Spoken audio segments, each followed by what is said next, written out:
Φωτιά έχουν πάρει τις τελευταίες ημέρες όλα τα μέτωπα του πολέμου στην Ουκρανία, με τις συγκρούσεις ανάμεσα στις ουκρανικές και στις ρωσικές δυνάμεις να έχουν ενταθεί και να έχουν γίνει σφοδρότερες, ενώ ταυτόχρονα την ίδια στιγμή συνεχίζεται στα μετώπιση των Ουκρανών το καθημερινό ρωσικό σφυροκόπημα με μη επανδρομένα εναέρια οχήματα αλλά και με πυράβλους Κρούζ που στόχο έχουν κυρίως τον στρατιωτικό εξοπλισμό που αποστέλει η Δύση, αλλά και τους ξένους εθελοντές ή μισθοφόρους όπως αποκαλεί η Ρωσία.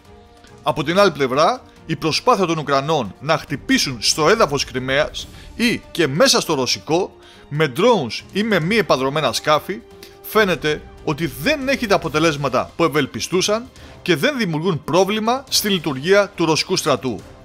Όπως μάλιστα αναφέρουν πληροφορίες από ρωσικά μέσα ενημέρωσης, η περιοχή στην Αντίβκα είναι μία από τις οποίες χτυπιέται αλίπητα από τις ρωσικές δυνάμεις που κάνουν συνεχής χρήση χιλιάδων οβίδων πυροβολικού και έχουν καταφέρει να προχωρήσουν σε βαθμό που να απειλείται η περικύκλωση της πόλης.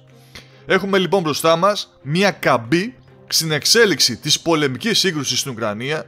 και αυτό ήρθε να επιβεβαιωθεί και από ανώτατο Ρώσο αξιωματούχο, τον μόνιμο αντιπρόσωπο της Ρωσίας στον Οργανισμό Ηνωμένων Εθνών, Βασίλη Νεπένζια, που με μια δήλωση που προκάλεσε σοκ στη συλλογική Δύση, είπε ότι η Ουκρανική αντεπίθεση τελείωσε, καθώς οι ρωσικές δυνάμεις έχουν πάρει πλέον την πρωτοβουλία των κινήσεων και έχουν γυρίσει σε μάχημη κατάσταση, εννοώντας ότι ξεκίνησαν να επιτίθονται.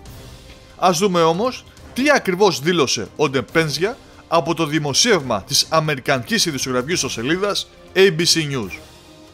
Τα ρωσικά στρατεύματα έχουν εδώ και αρκετές ημέρες γυρίσει σε ενεργή μάχημη δράση,